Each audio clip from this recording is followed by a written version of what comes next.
राधे राधे, जय श्री कृष्णा। तो देखिए यहाँ पे मैं अपने लड्डू को नहला रही थी। सुबह सुबह का टाइम है, मेरा पूजा पाठ शुरू हो गई है और इस टाइम में अपने प्रभु के नाम के लिए समर्पण करती हूँ। 1 घंटा तो लग ही जाता है कम से कम पूजा करने में। और क्योंकि मेरी राधे भी हैं, उनको नहवाती हूँ, अपने लड्डू को नहवाती हूँ, मैया को नहवाती हूँ, सबको नहवाती हूँ मैं। उसके बाद मैं फिर उनका श्रृंगार करती हूँ।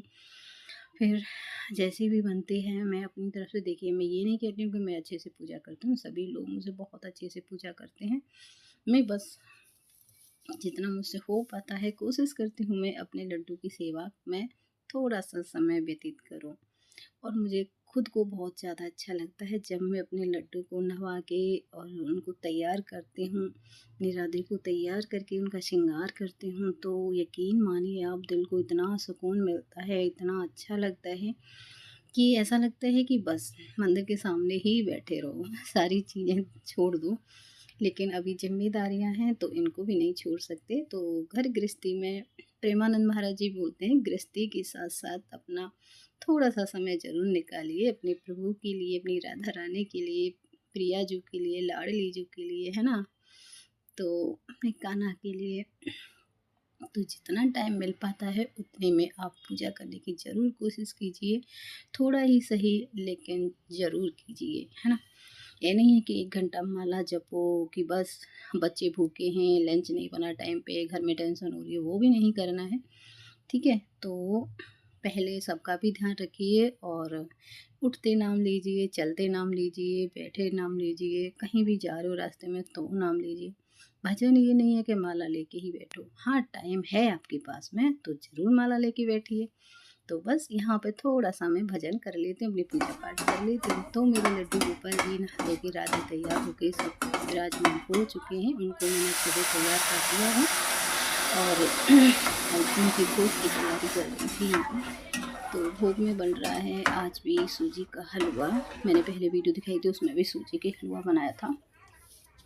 तो मेरे साहब जी, हस्बैंड जी आ गए छुट्टी, तो पहले लड्डू गोपाल जी के लिए भोग लग जाएगा, फिर उसी भोग का जो प्रसाद होगा तो हम सभी पालेंगे, ठीक है। तो उसी प्रसाद का बहुत ज़्यादा अच्छा लगता है जब हम प्रसाद पाते हैं ना अपने कन्हैया का, तो ऐसा लगता है कि एक अमृत मिल गया हमको, है ना। तो देखिए साथ में मैं ड्राई फ्रूट काट कर रही थी, तो ये थोड़े से काजू बादाम, मैंने किशमिश नहीं डाली थी, किशमिश ना मेरी बेटी को बिल्कुल पसंद नहीं है, तो यहाँ पे थोड़ी सी मैंने काजू और बादाम डाल दिए थे। और बाद में मैंने फिर थोड़ा सा कद्दूकस करके ना गोला डाला था। और सच बताइए, जब आप ये सोच के बनाते हो ना कि मैं अपने कन्हैया के लिए भोग बना रही हूँ, अपनी लाडली के लिए भोग बना रही हूँ, तो इतना अच्छा लगता है कि पूछिए मत, है ना। आप कभी भी देखिए भगवान की पूजा करिए, जब भी जैसे कोई बड़ी भागवत करें या कोई सत्यनारायण भगवान की पूजा करें, घर में कोई भी पूजा रखिए आप, तो जब उनका भोग बनता है तो कितना अच्छा लगता है ना। तो मैं सबसे यही कहूँगी चाहे कुछ भी हो, थोड़ा सा समय ज़रूर निकालिए अपने प्रभु जी के लिए और थोड़ा सा ध्यान रखिए उनका भी। ऐसे नहीं है कि बस उनको भूलना नहीं है, हर पल याद रखना है। ऐसे भी नहीं है कि बच्चे रो रहे हैं और उनको छोड़ दो बस हम पूजा में लगे, नहीं जी नहीं, बच्चों का भी ध्यान रखना है तो और अपने परिवार का भी ध्यान रखना है और साथ में पूजा का भी ध्यान जरूर रखना है। अपने प्रभु के लिए अपने थोड़े से समय में से समय निकाल करके प्रभु को समर्पण जरूर कीजिए, थोड़ा सा ही समय सही पर जरूर से ज़रूर निकालिए, सब कुछ अपने आप सही होता जाता है। अगर अब सच्चे दिल से उनसे कहिए, ऐसे मत बोलिए कि देखो आज ही मैं ना सुबह सुबह एक वो सुन रही थी, महाराज जी बोल रहे थे कि बहुत से लोग क्या बोलते हैं, अरे मैं 500 रुपये का आपको प्रभु प्रसाद चढ़ा जाऊँगा, बिहारी जी के कहीं भी मंदिर में जाते हैं, कोई भी मैया का मंदिर हो, भगवान का मंदिर हो, कोई भी हो, मैं आपको 500 का प्रसाद चढ़ाऊँगा, 11 का प्रसाद चढ़ाऊँगा, ये काम कर देना। तो आज ना मैं प्रेमानंद महाराज जी के प्रवचन बता रही हूँ, उनकी वचन बता रही हूँ, मैं नहीं बोल रही हूँ, आज ही सुन रही थी मैं सुबह सुबह। तो उन्होंने क्या बोला था कि इससे ना लक्ष्मी जी रोस्ट हो जाती है, ऐसे नहीं बोलना है, उनसे वैसे प्रार्थना करिए। वो पता क्या बोलते हैं, अरे मेरे 500 में मेरे मेरे प्रभु से, मतलब मेरी स्वामी से इतना सारा काम करवाएंगे आप लोग। महाराज जी ऐसे बोल रहे थे।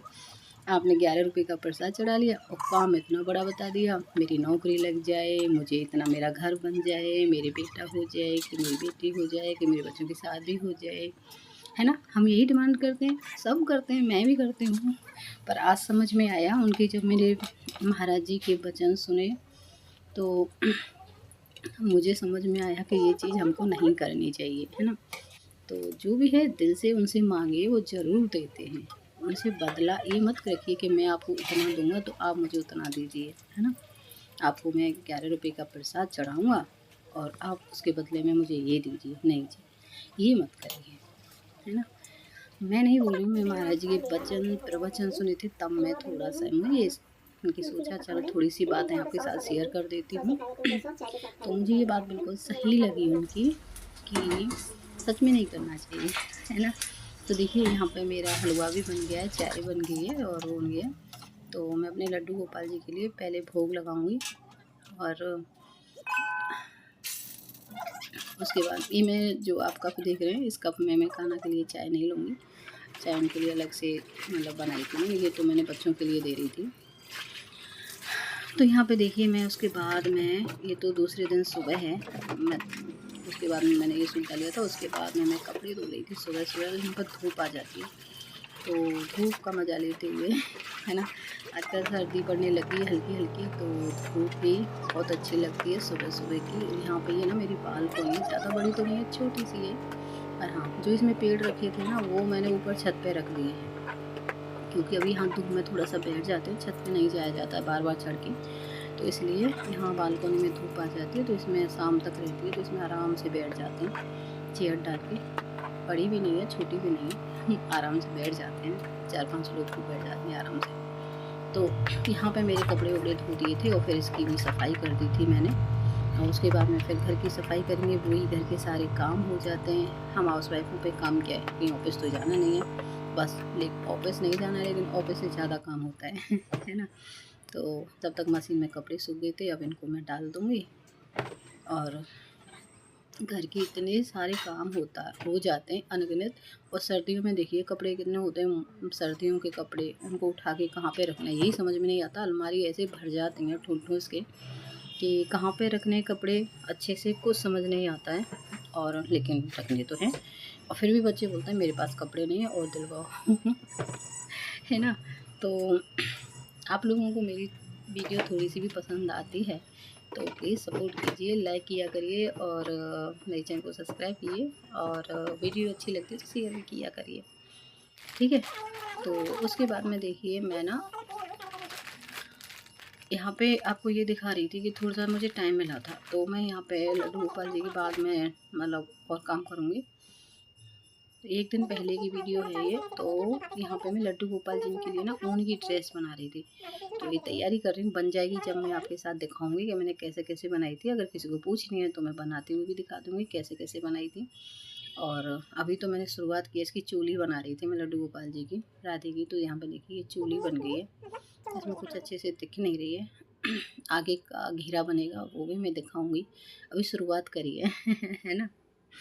तो देखिए बहुत ही प्यारी सी बन के, अपने हाथों से जब भी बनाते हैं ना बहुत ही आनंद प्राप्त होता है, बहुत अच्छा लगता है जब हम प्रभु की सेवा में कुछ उनको अर्पण करते हैं, उनको पहनाते हैं। तो चलिए मिलते हैं हम एक और वीडियो में, तब तक के लिए बाय, राधे राधे, जय श्री कृष्णा। मुझे कमेंट करके ज़रूर बताइएगा लड्डू गोपाल जी की ड्रेस कौन कौन बना रहा है अपने हाथ से उनकी।